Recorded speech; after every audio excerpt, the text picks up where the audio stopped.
Advisory Council.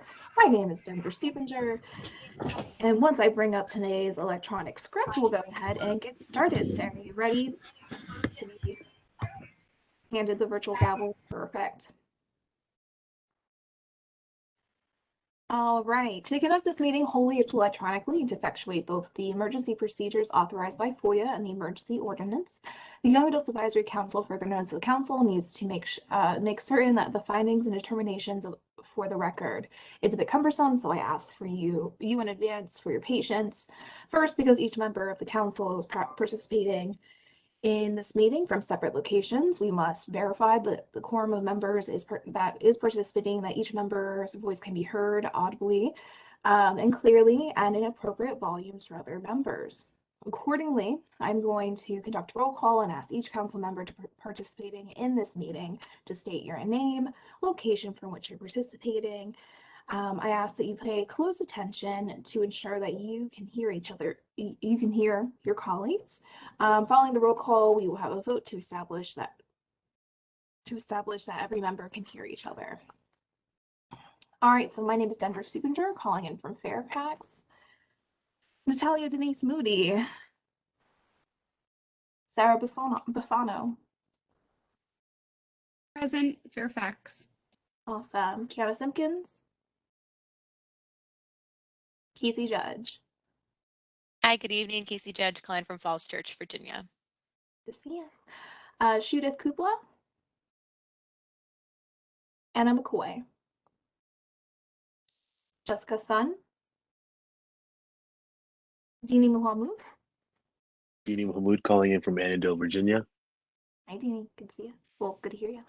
Sandova. And you don't see him with us. No, Eddie is here. Hold on one second. We had some background interference, but just 1 second. Eddie, can you hear us? Yes. Wonderful. I'm Eddie, here. where are you calling in from? I'm going to assume, Eddie, you're in Centerville. If that's wrong, let us know. And then we have Manor Zafara. Present, calling in from Alexandria, Virginia.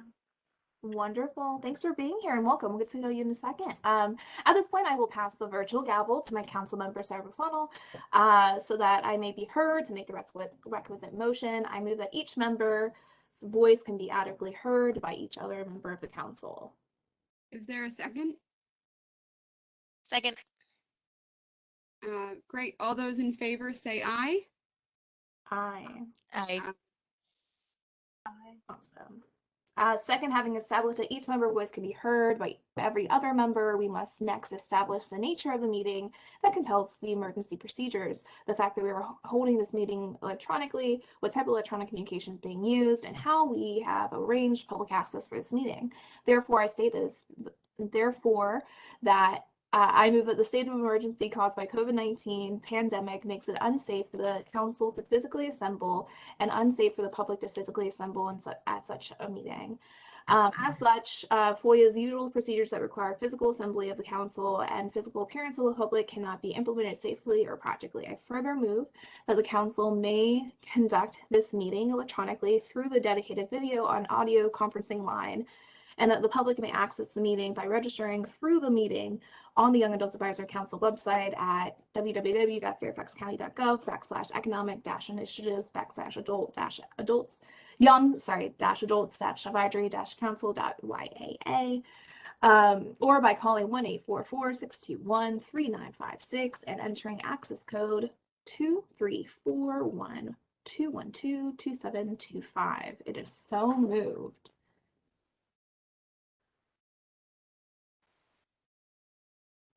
Sarah goes back over. Oh, did she drop?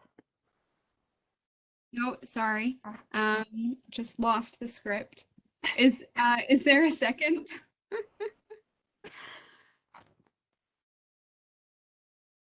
Seconded. Oh, thank you. Thank you. All those in favor, please say aye. Aye. Aye. Yeah. All right, we're almost done, everyone. Finally, it is required that all of the matters addressed in today's agenda must address the emergency itself and is necessary to continue the operations of Fairfax County government, and or statutorily required and or necessary to continue operations and discharge the council lawful purposes and duties and responsibilities. It is so moved. All right. That is the end of my script. Graham, we were not provided any public comment. Is that correct? No public comments. Anna McCoy did say that she's running a little bit late coming home from work, but she should be able to join us in just a couple of minutes. Perfect. Well, we will recognize her and make sure we can hear her when she attends. All right. Now that that long script is over, we have a new representative from Mount Vernon. Our old rep moved to Washington, D.C., you know, our ally / enemy across the Potomac, depending on how you're looking at it. Takes a lot of a great talent. But Mahor, I'm sorry, and if I'm pronouncing your name wrong, please correct me, and I apologize deeply. Please introduce yourself. We would love to get to know you. Tell us what brought you to the board and what you're hoping to get, or to the council, and what you're hoping to get out of the council. Sure. Menor's fine. I grew up in the Mount Vernon district and I'm a FCTS alum, so I always have been involved in my community. And currently I'm serving my AmeriCorps term with Habitat for Humanity of Northern Virginia. And I think my passion for service and currently serving in my community, and well, with Habitat, we're actually building in the Mount Vernon district right now. I was really excited to have an opportunity to work with young adults, and I think housing is an important issue that affects us all. Yeah, sorry, that was a bit rambly. And I'm talking with you, Don. No, we're happy to have you, and thank you so much for joining us. Is there anything you hope to see the council to do since we have our members on? And we're going to be talking about the next year anyway. Yeah, I mean, like working for Habitat, I do think affordable housing is something very important, and I'd be interested in working with you all about. Absolutely. Well, great. We're definitely working on that. We'll continue to work on that. And I apologize that there's a kitten destroying my bookcase behind me. But welcome to the team. We're excited to have you. We have exciting things coming forward. All right, next up is our first presenter of the evening, Sean, who's going to present Route 7 Bus Rapid Transit Study. I know, Eddie, this is right up your alley, so I hope you have some questions and insights. But Sean, I'm going to pass this over to you. Thank you. Okay, so let me share my screen. Share. Let's do that. Okay. So let's see.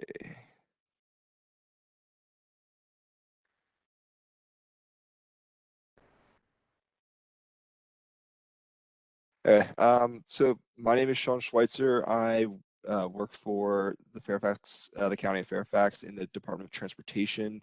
I am in the section of long-range transportation planning. So what we deal usually with is long-range studies, i.e. the Route 7 Bus Rapid Transit Study.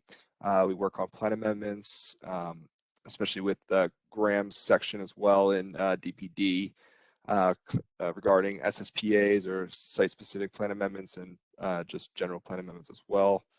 But I'm here tonight to present to you a little bit about the Route 7 BRT, and I'm going to talk a little bit about Northern Virginia Transportation Commission's or MVTC's, their Envision Route 7 BRT study, kind of give you a little background on what BRT is.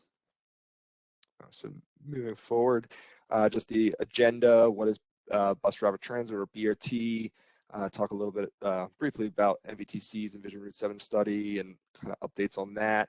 Then I'll dive into the counties or Fairfax County's Route 7 BRT study, which we've just finished up this fall. Kind of go through the purpose of the study, some of the alternatives that we evaluated, the preferred alternative that we came up with, and then at the end I'll take some any questions or comments you might have regarding the presentation. So quickly, what is BRT? BRT is a more efficient, more comfortable, cost-effective bus service. Usually it is designated to its own lanes or running way. It also has transit signal priority, which means, you know, if you're at a intersection, usually the BRT or the bus will go first before general purpose traffic, then gets the green light to go. So the bus can kind of continue on its path with no conflict with the general purpose vehicles. Some of the differences of just regular bus and BRT are usually there's off-board fare collection. You're not dealing with, you know, tapping in or giving money on the bus. You're doing that beforehand before you get on. There's also level boarding, so the bus doesn't have to kind of come down or, you know, those kind of things. Real-time passenger information is kind of pretty much similar to Metro, where it kind of shows you when the next bus is getting there, and some other amenities as well that go along with BRT. Regarding services, differences in service for BRT, it's usually more frequent and reliable. The whole gimmick with BRT is it's kind of laid out like you would see in Metro, where the stops and the destinations are kind of more easily to understand, kind of doesn't meander as much as a regular bus would. And also the bus stops are farther apart, so usually quarter to half a mile between, maybe up to a mile sometimes. So there's less stops along the route, making it a little bit faster, so it doesn't have to keep stopping and going and letting people on and off. And so again, it's kind of similar to light rail in that aspect. So kind of again looking at the differences between BRT and how it's set up in regards to bicycle and pedestrian facilities. The top graphic is showing BRT in the median running lanes. So you can kind of see the BRTs in red, and then you have the bus stops in the center as well. So it kind of makes it easier for people getting on and off to either go, you know, to one side of the street or the other. They don't have to cross all lanes of traffic, which kind of, you know, can kind of slow people down. Floating bus stops are shown in the bottom graphic. You can kind of see the checkered red line, and you can kind of see the bus stop there, and then right below that bus stop is a bike path. So you kind of, it's not on the curb, it's kind of pushed out a little bit, so it doesn't conflict with bicyclists. Again, BRT deals with high quality facilities, trying to make travels for every mode a little bit easier. And so looking at the differences between median and curb running transit, or BRT, is in the median, it's kind of isolated. There's less conflicts in regards to, you know, people parking on the curb, as well as, you know, vehicles turning right, and then also drop off and deliveries and things like that, and pedestrians. So it's less of a conflict for all modes of traffic and transportation. Also, median transit helps to preserve the curb space so that you can utilize it for other modes, or, you know, other things that you would like to use it for. This is again just kind of a bigger picture of a floating bus stop, so you can kind of see how that would work.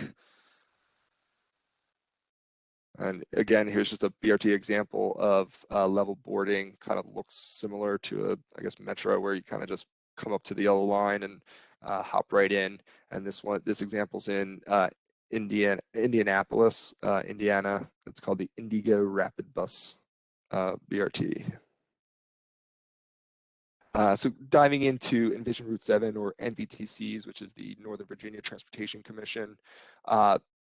Currently we're in their phase 4 of their study.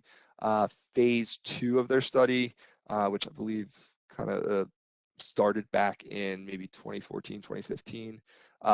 identified BRT as the preferred alternative. They were looking at a combination of different ways to do it. They were looking at BRT, they were looking at streetcar, light rail, and kind of a combination of them, but ultimately they came up with just BRT from Tyson's all the way down to the Mark Center in Alexandria. They also recommended dedicated bus lanes within Tyson's, and also multimodal solutions for, you know, the rest of the corridor, you know, where designated lanes for BRT could not be done, especially in the City of Falls Church area.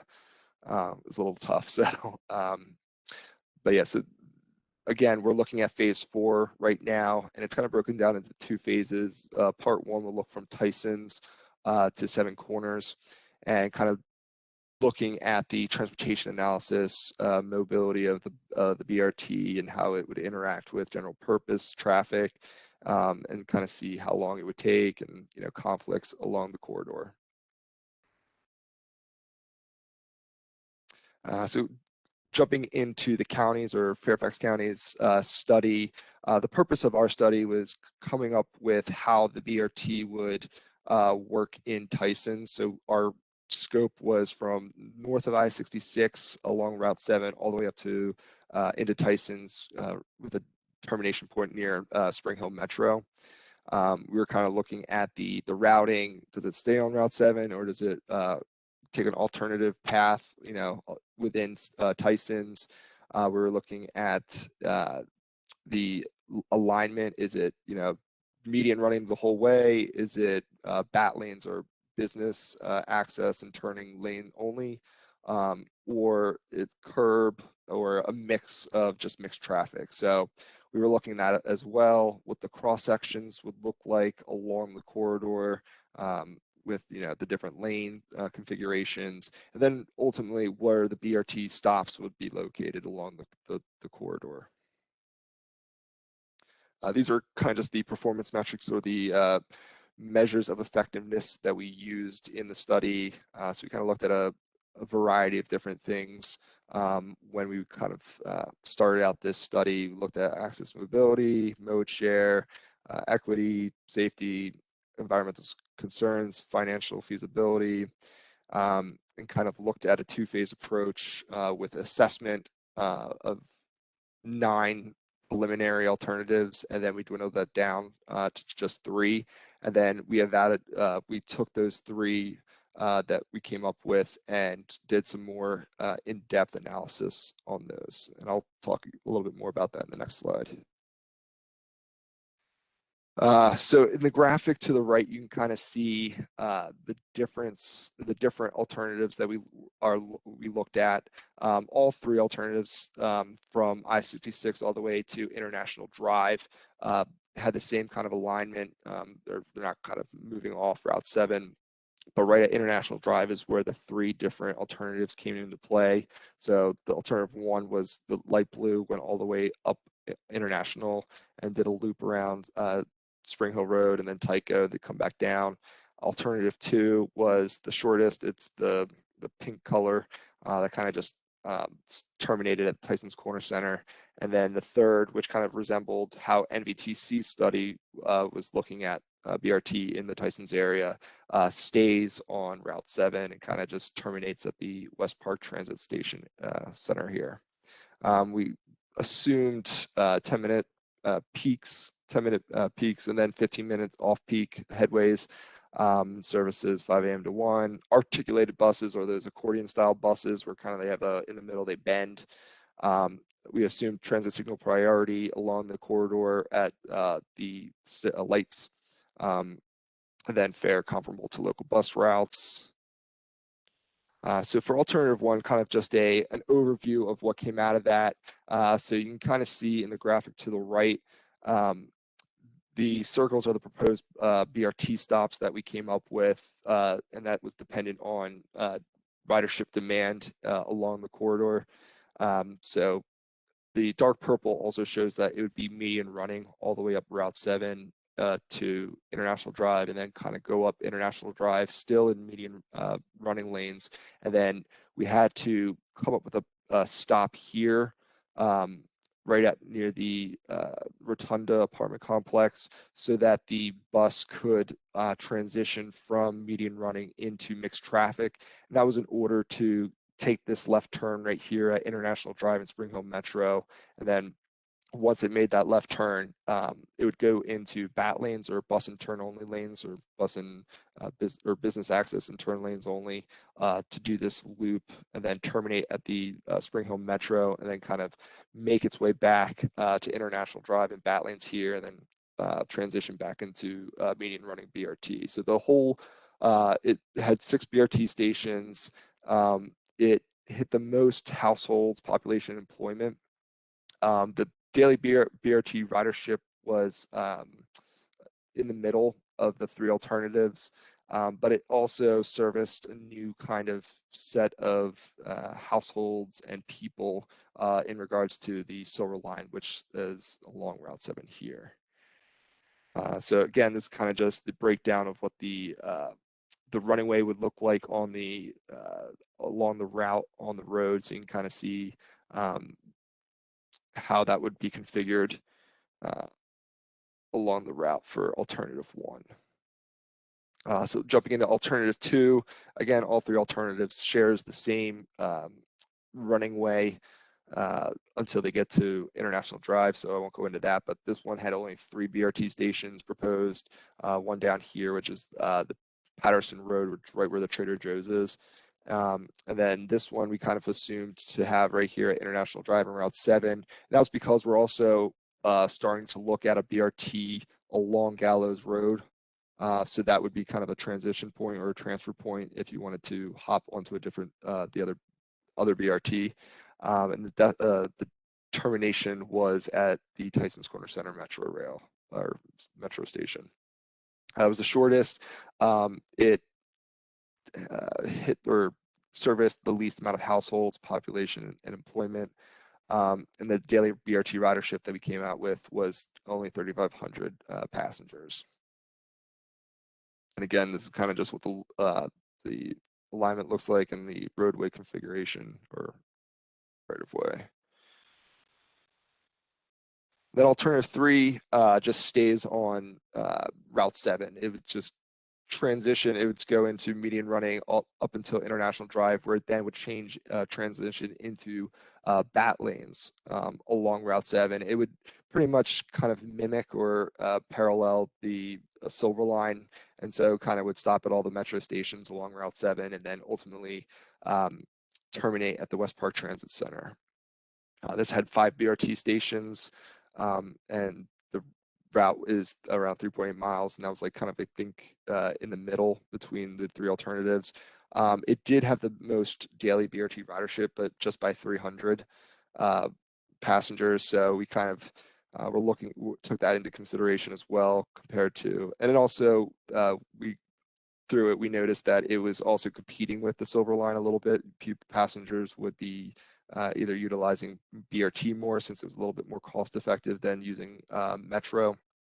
So we took that into consideration as well. And again, this is kind of just the breakdown of what the corridor looks like along the route as well. We also, we were doing this, VDOT really didn't want us to designate BRT lanes along Route 7 for this portion, just because there's a lot of traffic currently or pre-pandemic. So they allowed us to look at BAT lanes at least along the Route 7 corridor, just to see how that would play out. And so kind of just the evaluation summary, the more fuller the circle is, the better it does. So demographic wise, household population, employment, alternative 1 did the best. BRT ridership, of course, alternative 3, just because it's kind of mimicking the Metro. So that had the best BRT ridership, but just by 300 passengers compared to alternative 1. And then we're looking at the local bus travel speed, in the area, and how that would impact the 3 alternatives, and they all kind of did the same. We also looked at intersection delay, how many points of conflict there are along the route, how many times it has to take a right or stop. So we looked at that, but alternative 1 did the best in there. And then we also looked at pedestrian crossing times, and of course alternative 1 and alternative 2, just because there was less time you have to cross, especially if it's in the median running way. There's less time you have to cross all lanes of traffic. So ultimately what we came up with moved forward with was alternative 1, which is the one that stays on Route 7 and then turns on to International Drive and median running BRT, and it kind of does that loop around Spring Hill Road and Tiger Road and terminates at Spring Hill Metro. The reasons why we looked at this one to move forward was it serves more people, jobs, and household in Tysons. Kind of also helps to expand the transit network within Tysons, and doesn't really mimic the Silver Line that's kind of also already there. And also it had the best, did the best in minimizing negative impact on the existing transportation network in the area. So next steps, the board endorsed our study in the summer and authorized us to do a BRT or Route 7 plan amendment to kind of just incorporate the plan text, saying that BRT will be, will occur on Route 7 and allow us to do that. Staff right now is currently working on 10% design for the northern section. We're kind of moving the BRT in different phases. So West Falls Church to into Tysons is what we're kind of looking at and moving forward further than from the NVTC's Envision Route 7 study. Again, Envision Route 7's Phase 4 kicks off. I have the kickoff meeting next Monday, so that's starting up, and that'll probably take around a year to complete. And then BRT is expected to be implemented. We're looking around 2030, 2035, but again, we don't have funding set up for it, so that's always a question mark there. Well, again, if the public wants to be involved, the next phases the county undertakes, we will have public meetings and and opportunities for public input, and so will MBTC studies and phases that they do. They always reach out to the public as well for input on what we're doing. And below are just the web links to our county BRT webpage, and then for Route 7 and NVTC's Envision Route 7 BRT study phases. So you can kind of look and search those projects and kind of get some more information about them. And that's pretty much it for me. So any questions or comments?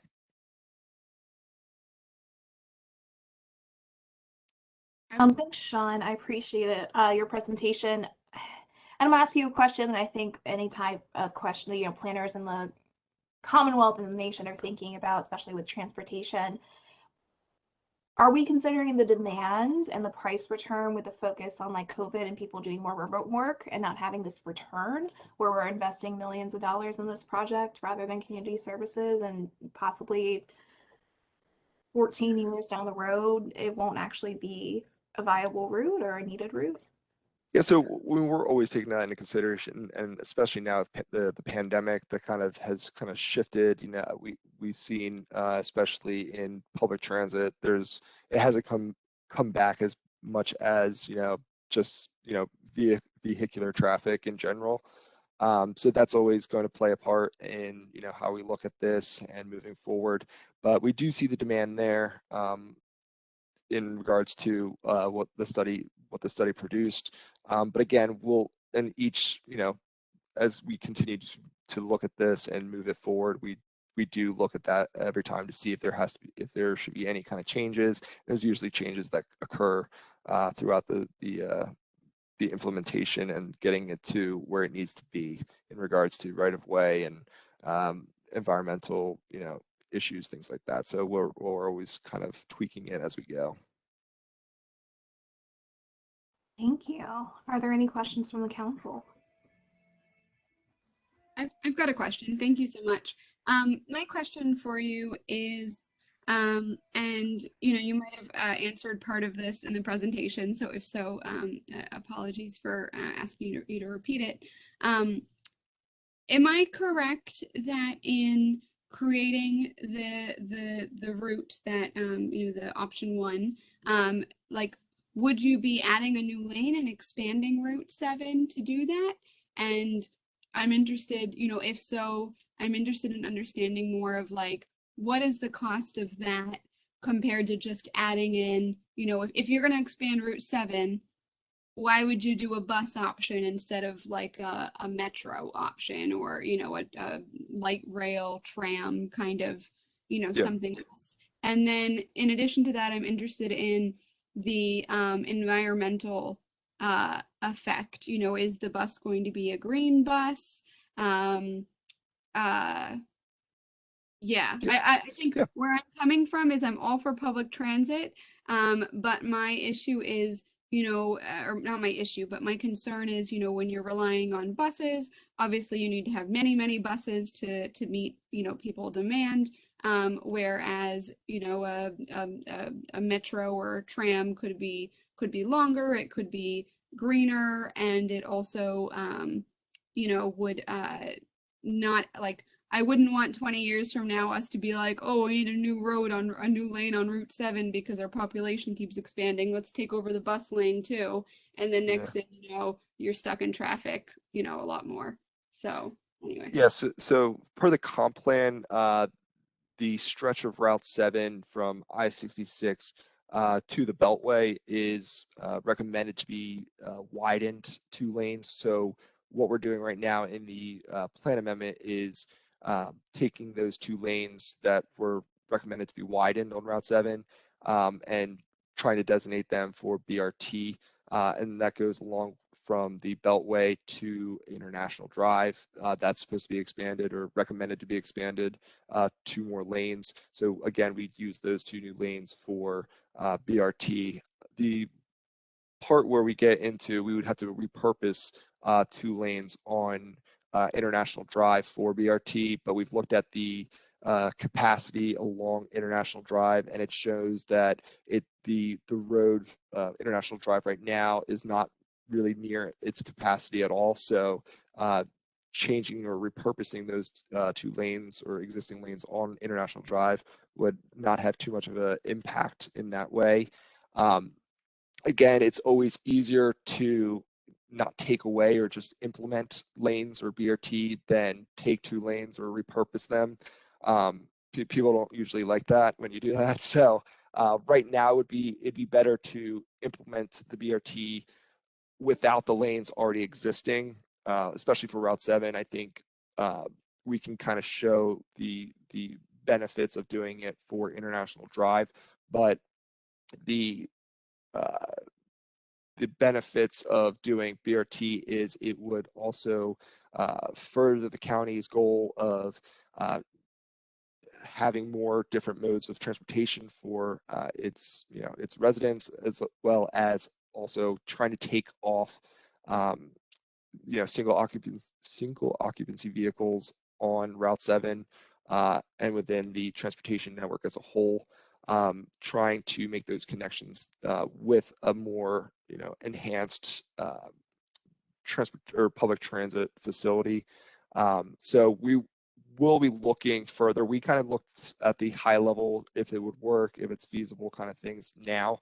To your point with the tram, we looked, the difference between BRT is, the nice thing is light rail is tough to move and it's more costly. Once it's in, it's kind of in. Whereas BRT, if you wanted to make changes, it's much easier to change, the buffering of 2 lanes, and then you can change them into general purpose or move them around if need be. If you want to make it curb running, you can do that. Whereas if it's light rail, it's kind of like it's in there. It takes longer and it's a lot more costlier. To your point about the green buses, that's going to come down later. I would say that we would use green buses or electric buses, but again, we're very far, like still early in this, the study phase, and we will be getting to that probably more so towards the implementation of it. And we'll also be looking at the environmental issues, water runoff, things like that. So, and right-of-way needs as well. So I don't know if that answered all your questions. Thank you. Yeah. All right, thank you, Sean. I don't want to cut you off short, but I know we have another Yeah. presentation. Thank you very much. Yeah, if we do have any questions, would you mind putting your email in the chat and people can reach out to you directly? Sure. Yeah. Let me Perfect. do that. Stop sharing. How do I stop? There you go. In Denver, for whatever reason, I'm not able to make Eddie a panelist, so he doesn't have the ability to mute and unmute himself. So just wanted to check and see if Eddie, if you had any questions in particular. Oh, do I share? Do I give it back to you, or? I can take it back. It's okay. Okay. Okay, just making sure.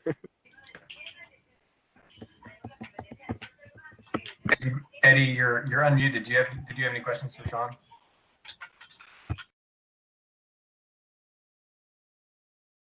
All right. All right. Well, thank you, Sean. Have a great rest of your Thursday. Thanks. Well, would like to say something about this proposal, about the Route 7 project. Well, well, this is a good thing to propose that where buses can get on time and that for more easier for public buses to go fast. But the problem is, it'll be successful or not. To be successful for public transit, to looking forward for improving public transit. Whether or not to be working or not, problem is how long is the process for funding on Route 7 proposal. Yeah, so hopefully, yeah, we're hoping to look at the funding, well, more so the issues come the next phases, but we're kind of just looking at the feasibility and if it would work at this phase. Would you increase more buses, or for the big opportunity to get more accessible, to get device get to point to be more accessible? Yeah, I mean, we would definitely, again, this is more so just high level. We would get into the servicing and how the operations would work in regards to, you know, runway and schedules and stuff like that, more towards the implementation of it. This is more so just looking at how it would work, how it would be set up, and if it would work in the way that we wanted it to in regards to like speeds and also travel times. All right, thank you. Yep. All Thank you right. all. Thank you. Have Have a good night. So I'm just gonna flag that we might go over this evening, just looking at the time. So if you do have to leave, please let us know via chat, or unmute yourself so we can just make sure we have quorum as we continue forward. But I want to pass the mic over to Maya, who I'm really excited about the Energy and Climate Action Plan presentation. So Maya, thank you so much for joining us. Thank you so much for having me. I'm going to share my screen and start the presentation. Do y'all see it? Did it share? Not yet. All right. Let's see here. Let's try one more time.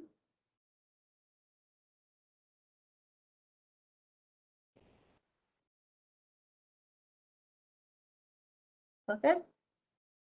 Okay. Good. So thank you so much for having me here. I am here to talk about the Community-Wide Energy and Climate Action Plan, or Ccap. I am part of the Fairfax County Office for Environmental and Energy Coordination, or OEEC. We are a relatively new office. We were started in July of 2019. So the first thing I'd like to do is tell you just a little bit about the things that we do. I'm coming from the climate planning group, where you can see down at the bottom, we have two major initiatives, Resilient Fairfax and Ccap. Ccap is the mitigation or the reduction of greenhouse gas emissions, and Resilient Fairfax focuses on adaptation and resiliency. So I'm mostly going to talk about Ccap, but I'll bring in a little bit of the resiliency piece of it and let you know a little bit more about that process that's ongoing. But just a brief discussion of what OEEC does. We really coordinate all of the environmental initiatives that are happening in Fairfax County with other agencies and outside of Fairfax County. We run a number of our own programs, and we also work a lot on greening our county operations. So happy to talk more about that at another time, but let's dive into Ccap. Okay, so what is Ccap? CCAP's planning process, we were community driven, which means that the community had a great deal of input and really wrote this plan. As I said, we're focusing on greenhouse gas emission reduction, which means that we'd like to stop the emissions of greenhouse gases in Fairfax County. This was a planning process that went from January of 2020, just before the pandemic, right through till the middle of this year. The board accepted this plan in September, and now we've transitioned to an implementation process. So beginning with the acceptance of the plan, and it's ongoing. It's as you can imagine, it's a pretty detailed plan. It's a multi-year effort to implement. As they say, climate change didn't happen overnight, so we're going to be working for a long time to change it back. So we're looking at a short-term and a long-term implementation component. And when we are talking about implementation, these are it's not just county and state actions, which have been ongoing, but this is really the first invitation for the community to join in. So we're looking for partnerships with the community and individuals to start reducing greenhouse gas emissions in Fairfax County. So just a brief look. This is one of the sectors of emissions, graphs, and it really, the story here is that the major emissions in Fairfax County are from energy in residential and commercial buildings and from transportation. So no big surprises here. We're not a big manufacturing or agricultural community, but we have a lot of people who live here and a lot of people who drive around. And so those are our major sectors. Unfortunately, those are where individuals have a great deal of impact.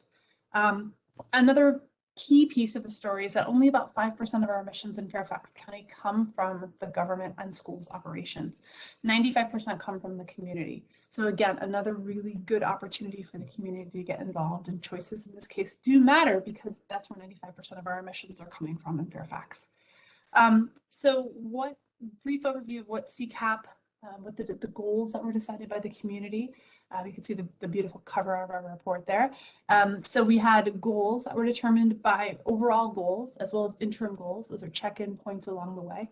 Our overall goal is carbon neutral by 2050. It's a pretty aggressive goal, just to put it into context. It's similar to some of the other jurisdictions in the Council of Governments area and our regional, the regional governments that work together. We have 2 check-ins on the path to 2050, and the 2 check-ins are 2030 and 2040. And so we're looking for 50% reduction of greenhouse gas emissions, and in 2040, 75% reduction.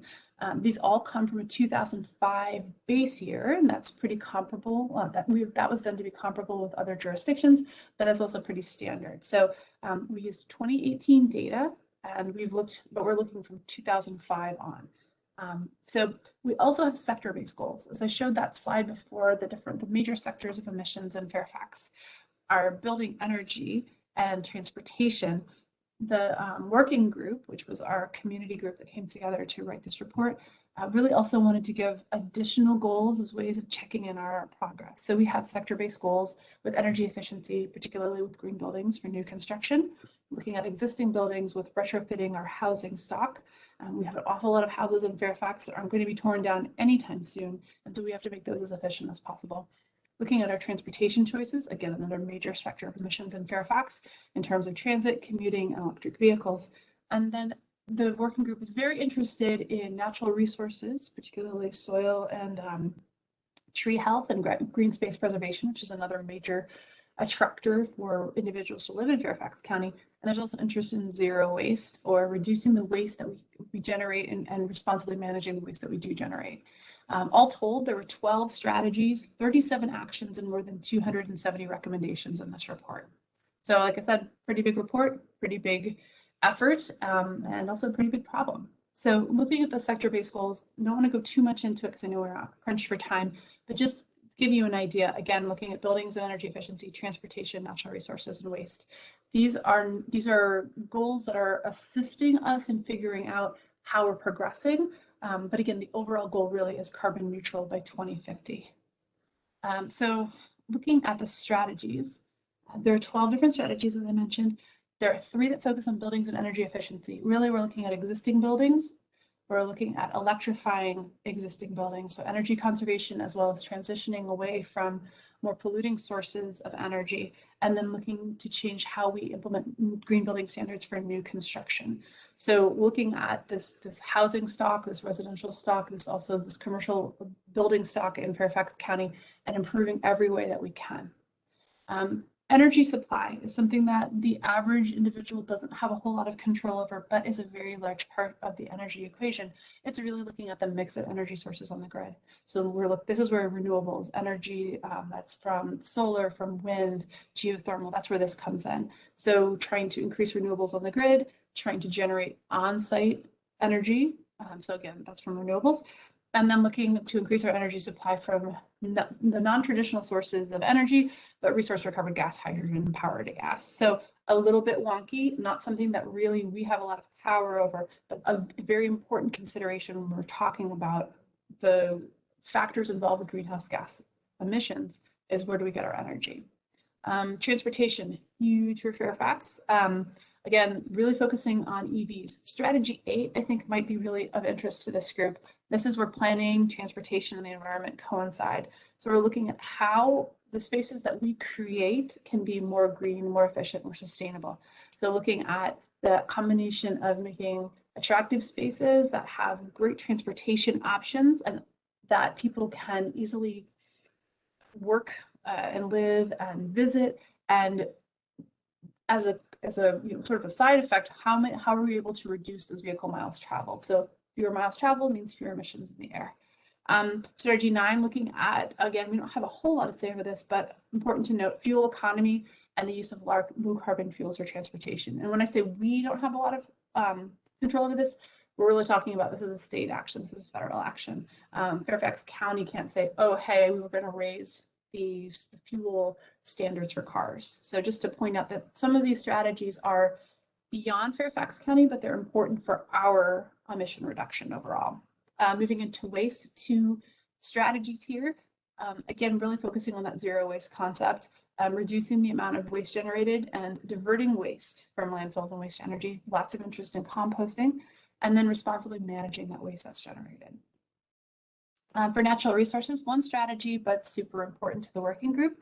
And I think to the majority of the residents in Fairfax County that love their green spaces, love their parks, love the natural spaces that they have around them. Looking to support preservation, restoration, expansion of natural systems, green spaces, and soil quality. We have a whole lot of policies that govern this kind of development in our comprehensive plan, in our park plans, and it's something that's so important to us. But this is one of the first times that the concept of soil quality and carbon sequestration have been introduced. So again, those are the strategies on the side there. They're color coded. So again, there's 6 strategies that pertain to energy, 2 that 1 that pertains, 3 that pertain to transportation, 1 to natural resources and waste. And you can see the modeled potential for greenhouse gas reduction. So looking all the way out to 2050, we do every single thing we can. And in all of those strategies, all of those recommendations, the 270 recommendations in our report, you can see that, like I said, this is a pretty aggressive goal. We're still not hitting our target. 2050 is a moving target. Technologies will change.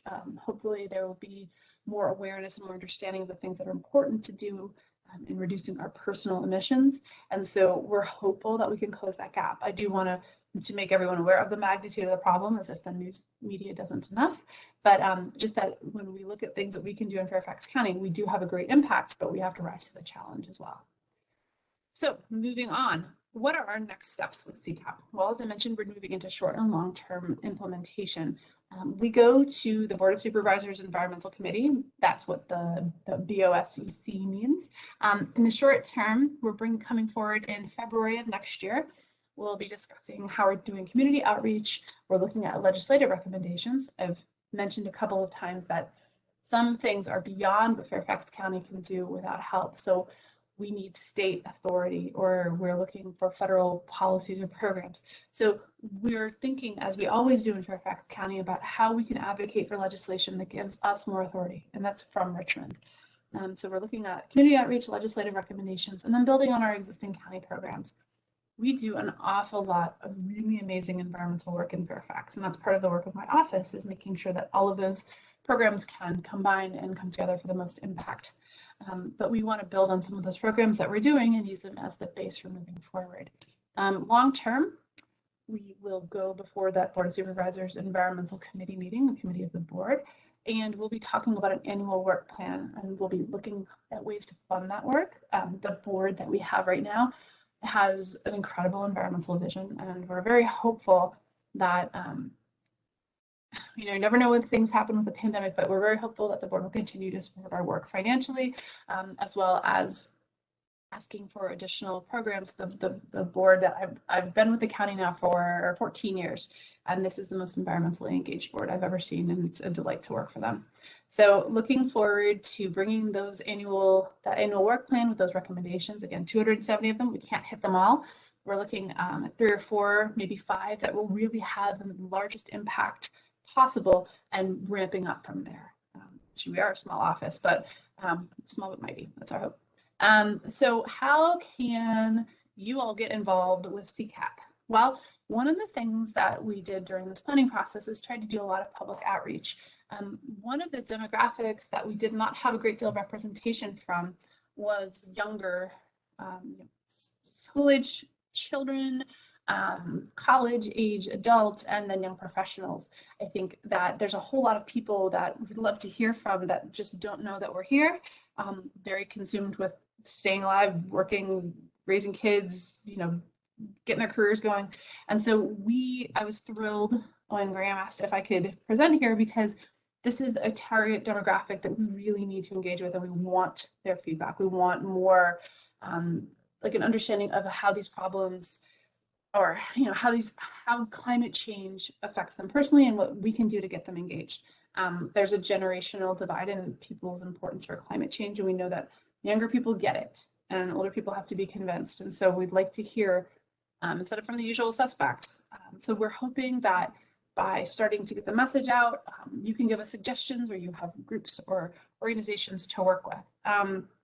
So that's one piece. The next is that always we will have feedback opportunities. And so again, we usually hear from a certain demographic or certain demographics, and we're looking to expand that, and we're taking active steps. A lot of our planning during the pandemic was inhibited by, everything had to be virtual. We weren't able to go into different communities. We weren't able to do a lot of our traditional community engagement activities.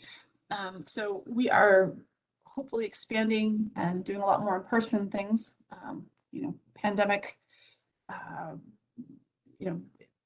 depending on the pandemic, but looking for opportunities to get information out about giving feedback. So during our planning process, for the annual work plan, we'll be looking to the community, we'll be holding meetings, we'll be looking for surveys and feedback on priorities, what's important to residents, and what programs should we pursue. As well as, because this is a funded opportunity, there's always the opportunity to give comments on the budget process and the way that the county is spending money. And we would love people to support our programs and to let us know more about how our priorities align with what residents of Fairfax County are interested in seeing. We're also trying to build community partnerships, liaisons with different groups, organizations. So anyone that you know, or anyone that you think might be a good contact for us, we're trying to build our network of community partners, and people who are willing to speak about Ccap, willing to speak about climate change, and willing to get individuals and organizations involved. We're also looking for people to take action, because again, this is really community-based. And so without everyone getting involved in Fairfax County, and without everyone taking actions and actively reducing their emissions for greenhouse gases, we're not going to see a change in emissions in Fairfax County. I mentioned Resilient Fairfax earlier. That's our parallel planning process that's focused entirely on resiliency and adaptation. So my program is really saying, like, hey, can we stop emitting so much? Resilient Fairfax is like, hey, we've emitted a whole bunch. We have climate change. Climate change is here. It's real. It's affecting us. How do we adapt to it? And how do we get stronger in the face of it so that we are not affected as much? How can we increase our resiliency? So as you can see from the project timeline, I won't go into all the details, but there are opportunities for public engagement coming up. There's a public meeting in February. There's also a public comment period, and these are on the products of the process as it is so far. So there's a whole lot of really interesting information that's being put out by the team working on this. A lot of information on where we're vulnerable, what our risks are, what we can do how to respond to that, what kind of strategies can we employ. So the opportunities for engagement there are really to shape information going into that report. Ccap, unfortunately, has passed that point, but fortunately is in the implementation where we're looking for feedback. And again, Resilient Fairfax has the same kind of challenges that Ccap does in making sure that we're engaging all populations in Fairfax, and can we make sure that we get representation from all the demographics that make up the residents of Fairfax. So that's one way, another way to get involved with our climate efforts in Fairfax County. And then finally, here are some links. We have a link to Ccap, our homepage, Resilient Fairfax, or RF. That's where we keep all of our meeting information. That's where we keep copies of any reports, any sort of information that might be useful or helpful. Really great resources to see what we're doing in Fairfax in terms of planning for climate and also implementing our climate planning. We do have a news blog. We try to put a lot of information, not just about Ccap and Resilient Fairfax, but all kinds of climate news. And then there's Twitter. We have an account. My wonderful communications person would be quite annoyed if she found out that I was not telling you all to follow us and like us and all of the things that you're supposed to do with social media that I don't do, unfortunately. So thank you so much for having us. And if you have any questions as it comes up, again, our office is Environmental and Energy Coordination. And you can reach us if you have questions about Ccap or Resilient Fairfax. Those are dedicated email addresses. And again, those are our web pages for that. And with that, I'll take any questions. Thank you.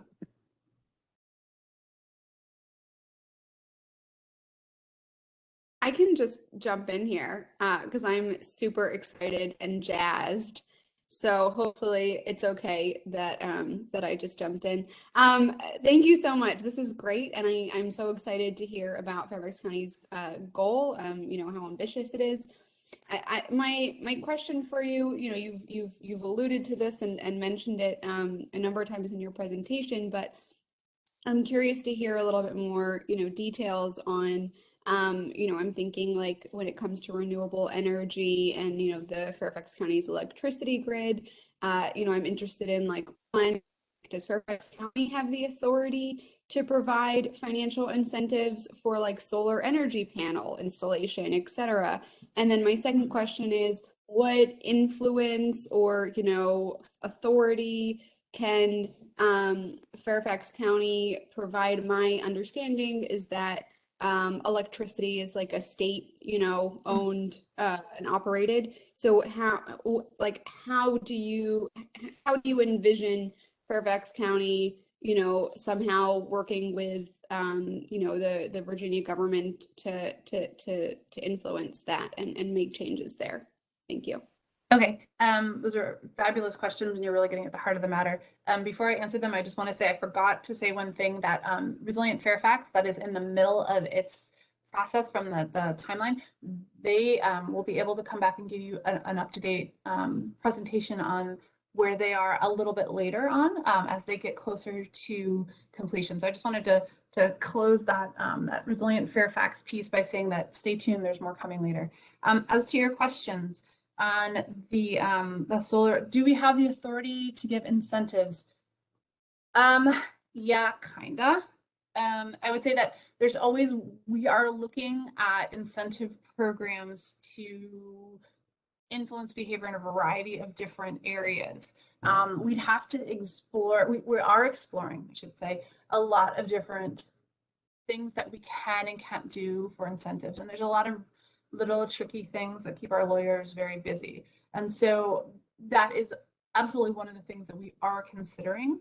I'm not a legislative person. I'm an environmental planner. And so I would have to check in on the most up-to-date authority that we have, but that is 100% something that we are considering as incentives for a lot of these, you know, transportation choices, energy choices. And so I would again say stay tuned, but if you would like me to dig in a little bit more, send me an email and we can kind of figure it out. As far as the authority that we have in terms of electrical grid and like what can we do, the state, yes, they do negotiate a contract with Dominion.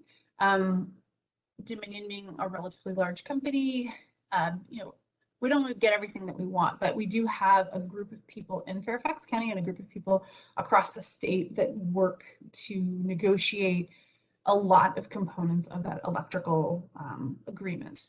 And so there's the Virginia Clean Economy Act, which is working to transform the composition of the grid. We have some very uniquely Virginia legislative stuff around our energy mix. Again, I can put you in touch with somebody who's way more of an expert than I am. I just know it's tricky, and I'm really glad I'm not a lawyer. So, but it is 100% an avenue that we are pursuing as part of this. If I could just jump into, if we do have the capability to have some incentives, I think that is just huge for Fairfax County to be able to get over the big hump of trying to combat the individual and company generated emissions. So I just wanted to echo sentiment and supporting that. And also, and this may be jumping to our work plan discussion too, but I would love to hear from the Resilient Fairfax team before their kind of, information and gathering and feedback sessions before that timeline's done, sooner rather than later. So I think our group could definitely get involved and provide the young adult perspective. I know we've provided letters for the board before, and Denver's testified in front of the board before. So not volunteering to do that, Denver, but I think it would be really great for us to be able to provide our feedback and our lens as well. So thank you so much, Maya, for this presentation. This was great. I know I'm personally filled with 1,000,002 questions, so I'm excited and hope we can get you back to dive in deeper. When it comes to energy consumptions with large corporate buildings or new builders coming in, I know something New York just passed was banning the use of fossil fuels in all new development. And then also requiring developers to invest in energy efficient appliances. Is that on the future of Fairfax County? Because to me, that seems like fossil fuels that we're starting to build, they'll be here in 10 years, we're already moving out of that. Is that something you think that's going to be proposed and the board can take action on in hopefully 2022, 2023? So one of the strategies I mentioned for building and energy efficiency is that electrification of existing buildings. So trying not necessarily to ban, I do not believe that we have the authority currently under the legislative environment to ban. There's states that make planners like me drool because they just have the ability to mandate whatever they want, those home rule states. We're a Dillon rule state, and so we need to be very clever about the way we do things. We tend to do things a lot more with policy than we do with regulation because we simply don't have that authority. That said, so we're looking at incentives and things like that and ways of pushing. The working group did very much discuss let's not allow gas hookups. Let's get away from let's move towards cleaner sources of electricity and only have electricity available. And so there's been conversations around that. As far as forecasting what the board might take up, I can't per se, but it is something that's been discussed. And so I think as we look at jurisdictions and we look at what other places are doing, A, we're jealous, but B, we get good ideas for the future. And so it's important to keep saying like, well, they're doing it, why can't we? Or how could we get kind of close to what they're doing with policy language or incentives? Because in some cases we just can't mandate and we can't wait for that time. It takes a long time sometimes to get what we need from Richmond if we can. So yeah, that's one of those things that we love hearing what other places are doing. Thank you. Any other questions from the council? I don't know if you want to unmute Eddie and see if there's any questions there.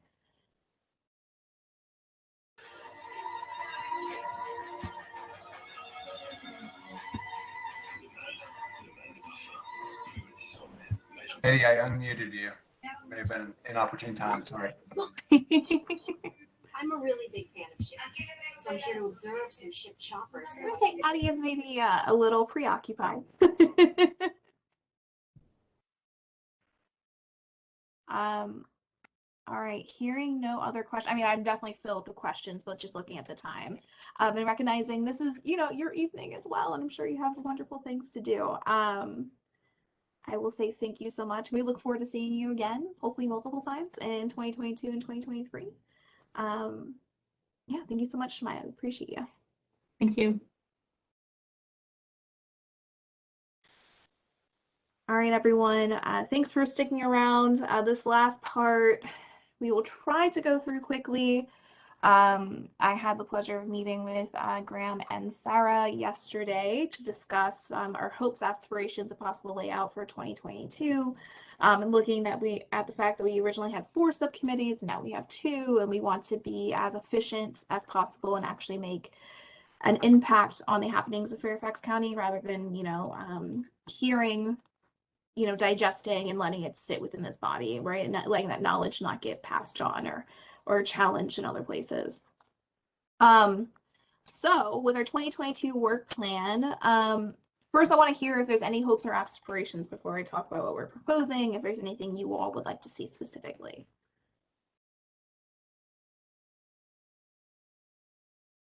I had a request. I know that there is a parking study that's going on in Fairfax County. I don't know if this is already on the list, but I think that we should really get involved, and if it is, what the council wants, maybe weigh in on the reduction of parking throughout the county. So I think it'd be really great to have that team come and do a presentation, and we could see if that's something that we want to provide feedback on.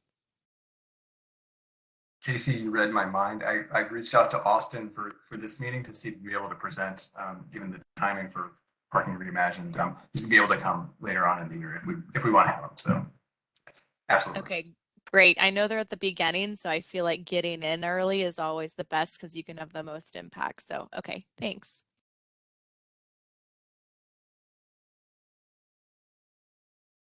Any other hopes, thoughts, insights?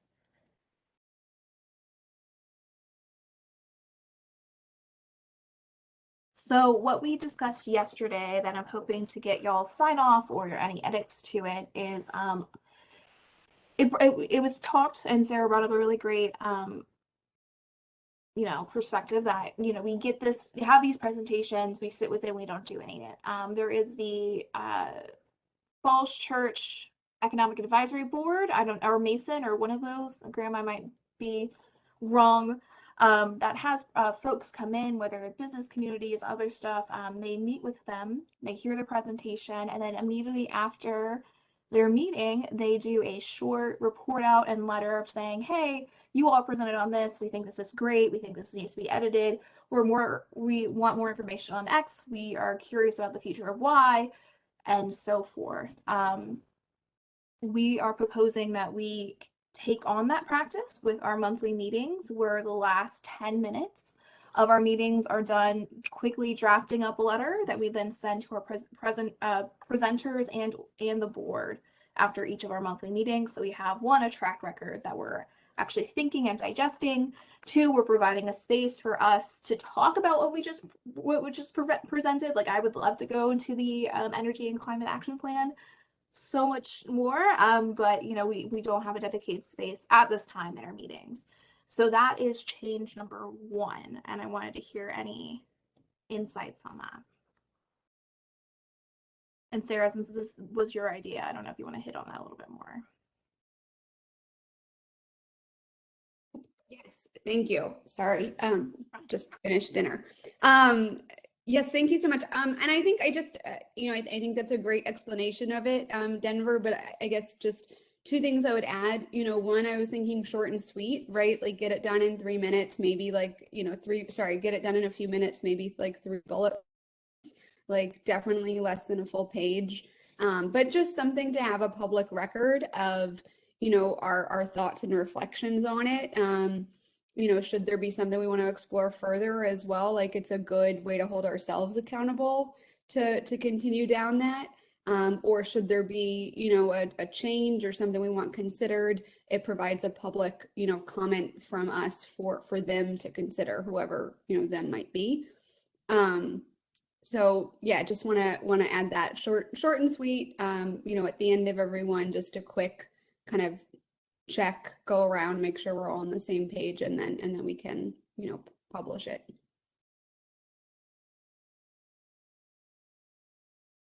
All right, do we have any amendments or questions or concerns with that practice? Hearing none, I think it's a great thing for us to actually debrief and talk about the things we've been presented with. It kind of makes sense. I'm sorry that hasn't been part of our agenda before, but now it's going to be common practice. The next thing is focusing on the subcommittees. So we're going to keep the two subcommittees as they are. They won't be meeting monthly.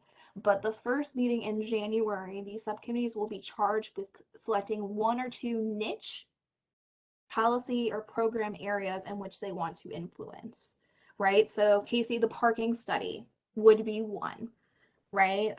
With outreach, it could be the neighborhood services, community services presentation and diving deeper into that.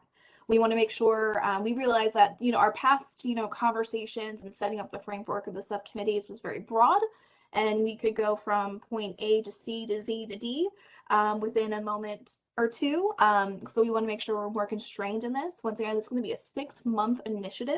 So between now and January and June of 2022, what your subcommittee wants to take on. So that we are hoping that we can figure that out and have those presented at our January meeting, seeing that the subcommittees will meet before then.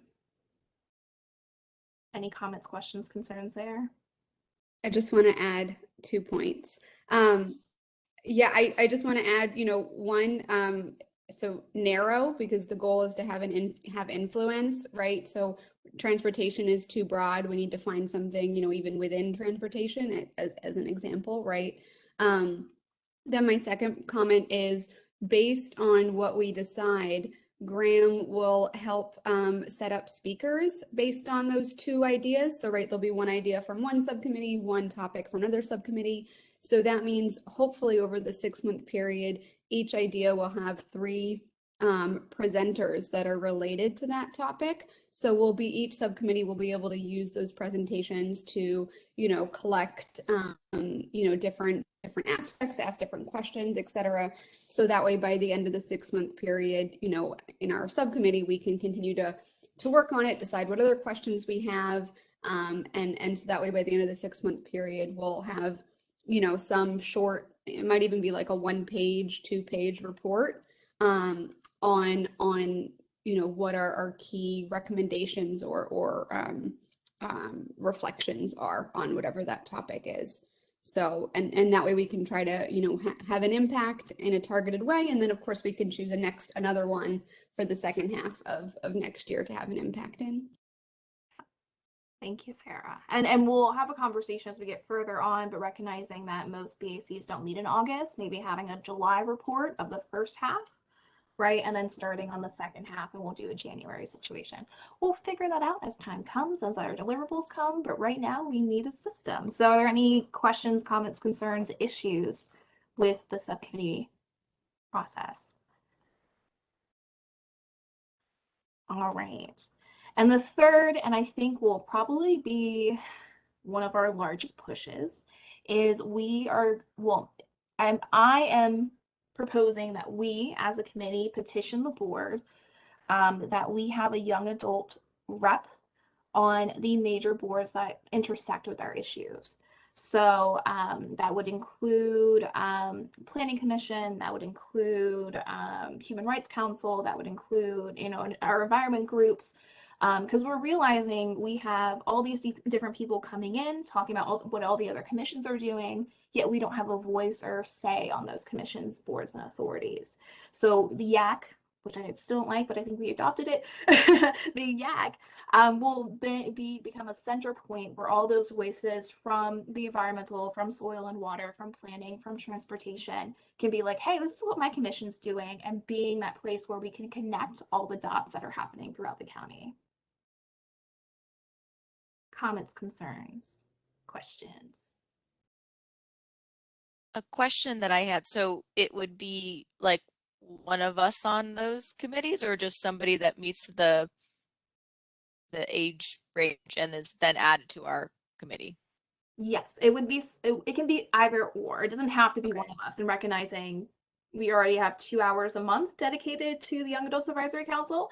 So if you, my hope, if you all approve, is to send a letter to the board in January after our January meeting, saying we would advise that you all create a young adult position on the following boards. So that would mean between now and our January meeting, I would lean on you, you would lean on me to identify our top boards or commissions that we want folks on. Because, you know, like there's some award boards that we don't want a young person. I mean, we might want a young person on, but it doesn't really matter. I think we have a 200-year or 300-year celebration of Fairfax board coming up. We probably don't want that. We have over 140, so we need to be very tactical on which ones we select.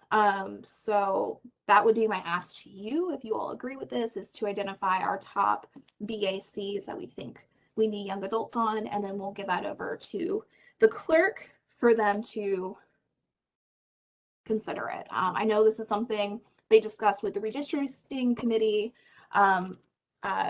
The Providence supervisor has been a huge proponent of getting younger people on the boards and trying to designate that seat. So conversations are happening. So we're not new in this space, but it would be a direct ask from our council to the board.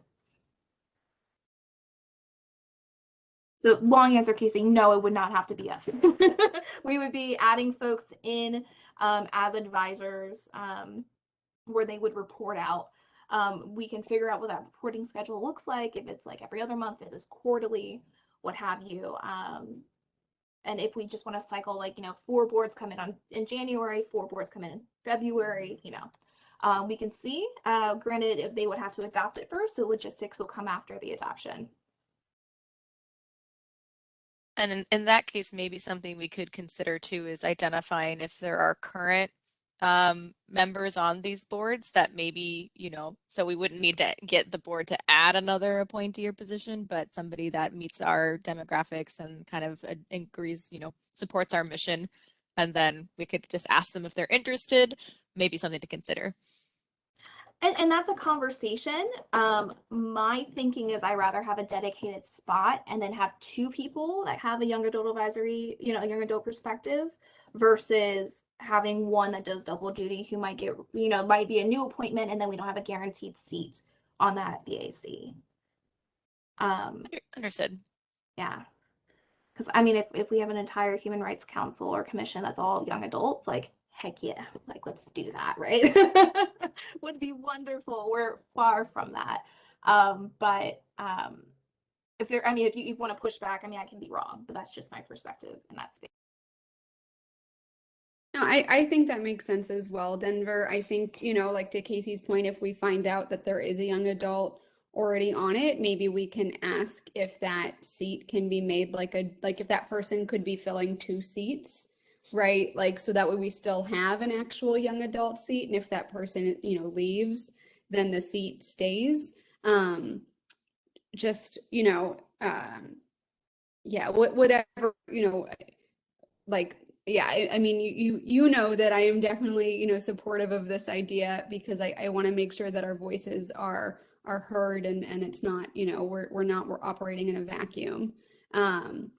So however we can make this, work best is what I'm all for. If I could, Denver, one consideration, as you think through which of these boards, authorities, and commissions you would want to kind of put in the request for kind of a designated representative. In a couple of instances, you have membership for some of the BACs that are designated by state statute. So in certain instances, like the zoning appeals board, there's specific statutory requirements in terms of who can be on, and so I just caution that when we're going through the list, we should consider if there is some sort of state level criteria for some of these. You're telling me to read Virginia State Code, which is like one of my side hobbies and things I'm sickeningly love to do, so not a problem. All right, sounds good. Happy to do so. Yep. All right. Any other questions, comments, concerns with the structure proposed? Does anyone not approve my suggestion that we request to the board to have a young adult representative on a set amount of boards?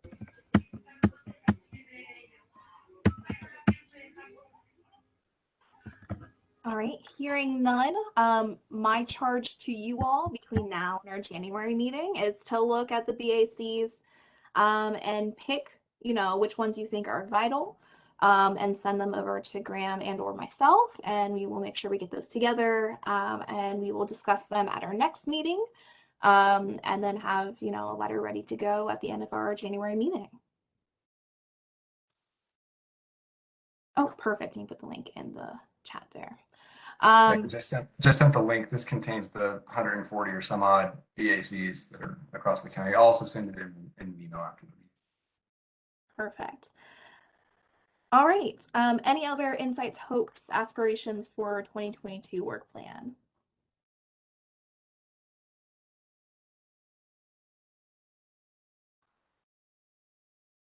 Hearing none, we're going to go to announcements. It's that time of year again. I think we are election number 3 coming up in January. So we will have chair, vice chair, and secretary open. If you are interested in being chair, vice chair, secretary, please send a quick bio to Graham prior to our January meeting, and we will dedicate time on electing folks at our January meeting. Granted, we'll take 4 floor nominations, so if you don't get that in time, that's just fine. It just makes folks, you know, get to know you a little bit more before the elections. Once again, if you're interested in chair, vice chair, or secretary, please let Graham know, and we'll elect them next go around. If you want to know what those positions entail, you can reach out to myself. You reach out to Sarah. You can reach out to Graham. Yeah, secretary really hasn't had a gig yet because we've all been recorded, but I think once we start getting back in person and hybrid, there'll be some more space to develop and grow that position. So that's all I have for announcements. Anyone else?